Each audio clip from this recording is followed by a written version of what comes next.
About 5 minutes into the film, The Last Seduction, Bill Pullman's Clay Gregory slaps his wife, Bridget. You're an idiot. Hey! He's pulled off a scheme where he's stolen and sold $700,000 worth of pharmaceutical-grade cocaine, and that slap comes after the stress of the handoff. The plan was Bridget's idea. You are a criminal mastermind. Just a hobby. Now, Clay apologizes for the slap, Legit. I didn't mean but that. that seemingly out-of-the-blue act of violence does not go unanswered. In a spontaneous act of retaliation, Bridget takes that cash and she runs.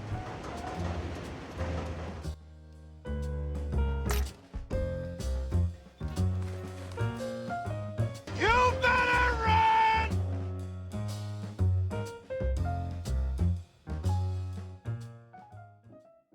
Bridget Gregory, played by Linda Fiorentino, is hands down film noir, neo-noir, any noir's ultimate femme fatale.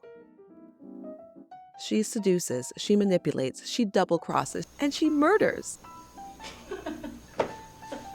Directed by John Dahl, 1994's The Last Seduction is a neo-noir thriller that follows Bridget Gregory and that $700,000 in cash as she goes on the run and into hiding.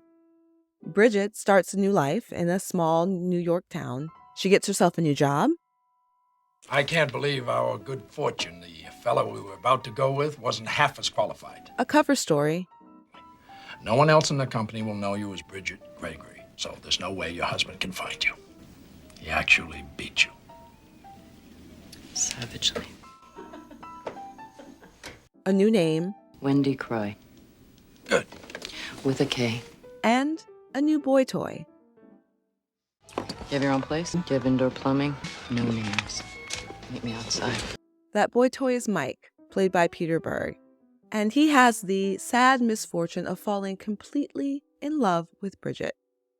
She notices that infatuation, and she reels him in, and she keeps him in line with a lot of sex. And although at times she is indifferent and even cruel to him, he can't stay away from her. And she absolutely uses that emotional push and pull to her advantage. And her sexuality is the primary weapon in her arsenal. It's by no means her only weapon, because this dame is brilliant. She is one hard-boiled dame. Mike, I feel like, maybe I could love you. Well, that too.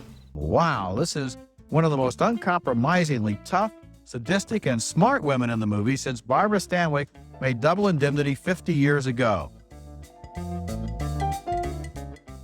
The 1980s and early 1990s marked a period in cinema where there was a notable increase in the portrayal of women with aggressive sexuality. Films like Fatal Attraction, Body Double, Body Heat, and Basic Instinct, along with The Last Seduction, exemplified this trend.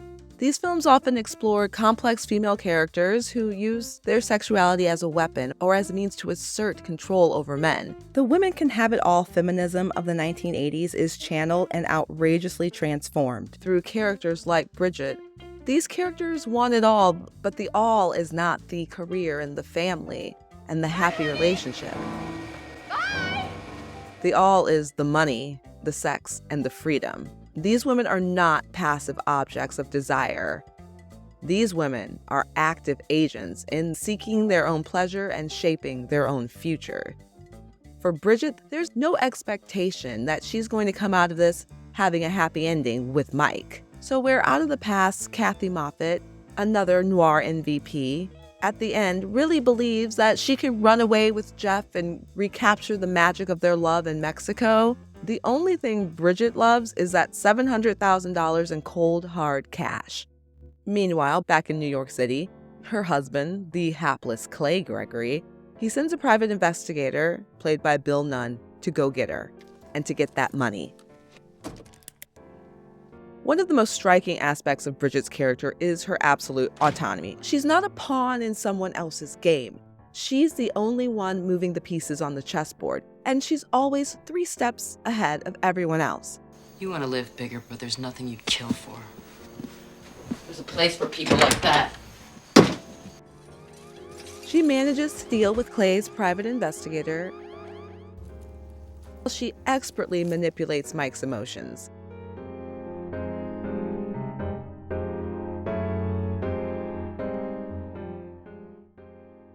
She discovers the truth of his deepest, darkest secret. Well, it happened when I lived in Buffalo. And then she uses that information to control him like a puppet on a string. Fine. Okay, who? Who do you want me to erase? Who do you want me to kill? Oh, Mike, he's such a chump. And in some ways, you can see Bridget as a spiritual successor to Kathy Moffat.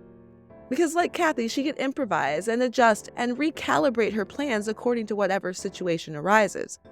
But whereas Kathy... You're like a leaf that the wind blows from one gutter to another. Can't help anything you do. Bridget, she's working towards a goal.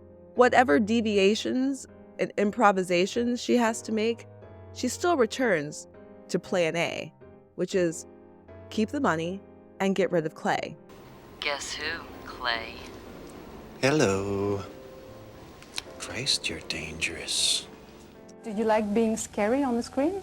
Oh, yeah, it's a lot of fun. I mean, and you get paid for it, you get away with it, and if I were to do those things in real life, I would be in jail. You like this image of tough girl?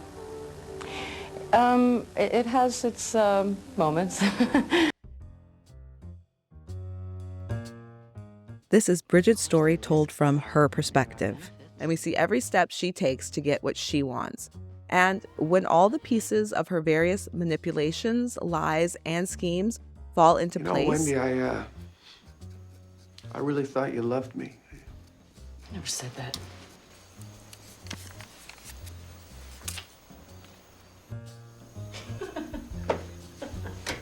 Bridget sets a devious and ingenious plan into motion.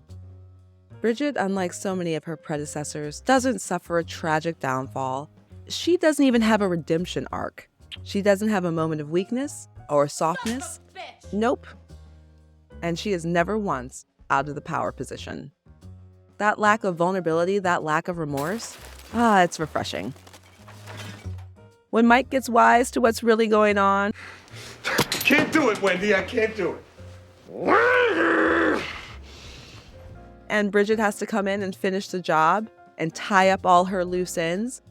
What she manages to orchestrate through improvisation is chef's kiss pure evil genius. Unlike her sisters in Noir, she gets rid of the men, she gets the money, and she gets away with it. Oh, Bridge, what made you do this? I don't know. You slap me. I get to slap you back. Bravo, Bridget, bravo. There are 8 million stories in the Cinema Cities. This has been one.